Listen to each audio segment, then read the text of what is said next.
Ce sont les premiers mètres d'une fosse minière qui s'étendra sur 2,5 km. Un lieu symbolique pour tous ceux comme François Legault qui rêvent de faire du Québec la batterie du nord-est américain. Nous sommes à Saint-Michel-des-Saints, 165 km au nord de Montréal. On est au cœur, dans le fond, du gisement Matawini. Tu vois, tout ce qui scintille, en réalité, ce sont les paillettes de graphite. Donc ici, on le voit bien, on a du soleil, là, ça ressort.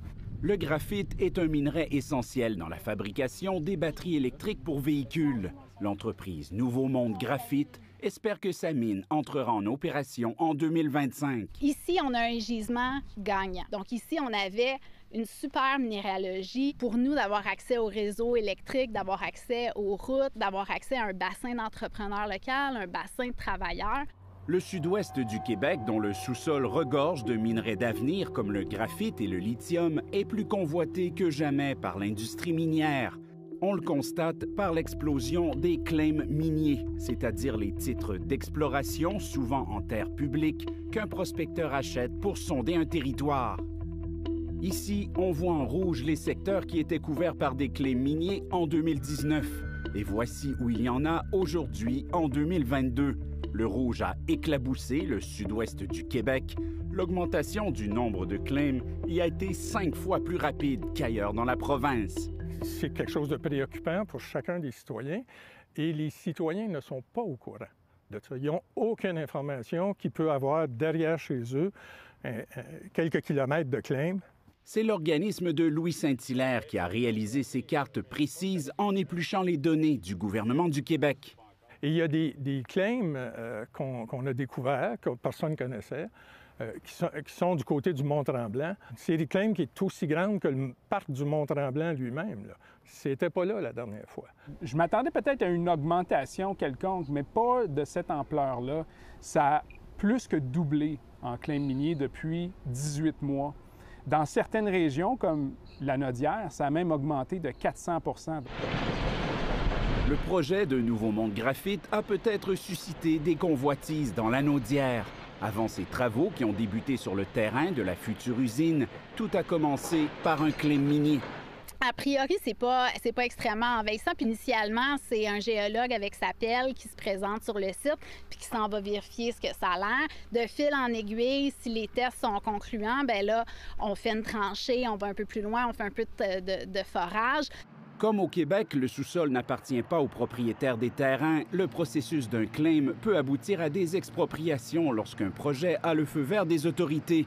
Nouveau Monde Graphite n'a exproprié personne, mais a acheté 25 terrains et 9 maisons à des voisins. Parmi tous ces nombreux claims miniers, combien mèneront réellement à un projet concret comme ici, à Saint-Michel-des-Saints? C'est la grande question. Ben embêté de vous dire combien qu'il pourrait avoir de mines de lithium, de graphite.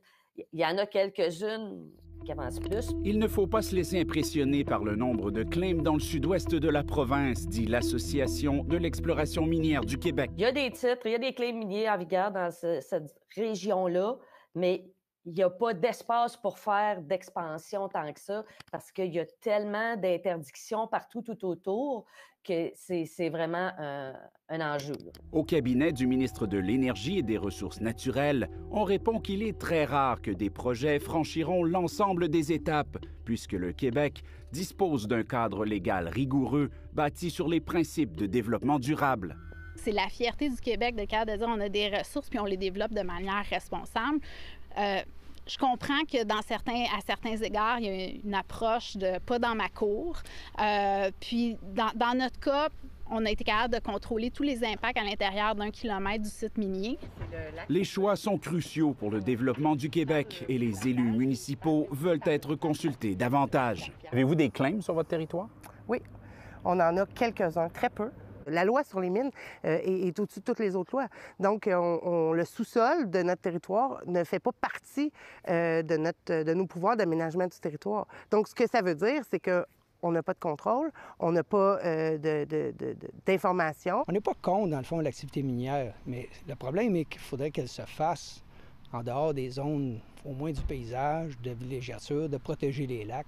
Des MRC, comme celle des Laurentides, ont fait des propositions à Québec, mais sans succès. Et là, on doit déterminer les zones qui sont incompatibles à l'activité minière. Mais on ne s'entend pas avec le gouvernement. Ils ont des orientations qui sont différentes. Nous autres, on a présenté des exclusions, mais c'est trop grand ce qu'on a demandé. En Outaouais, depuis quelques semaines, une vingtaine de municipalités s'affichent même ouvertement contre les mines. Ce serait pertinent de mettre un moratoire maintenant, de prendre le temps de regarder la situation, de changer les balises pour s'assurer que les milieux touristiques soient protégés, s'assurer que les milieux écologiques sensibles soient protégés. Si on attend, puis on ne va pas voir qu'est-ce qu'il y a en dessous de nos pieds au Québec, ça va finir qu'on va importer la substance première. En pleine course économique mondiale pour électrifier les transports, le Québec a donc un dilemme à résoudre. Le sujet pourrait bien rebondir en campagne électorale. Ici Jean-Sébastien Cloutier, Radio-Canada, Saint-Michel-des-Saints.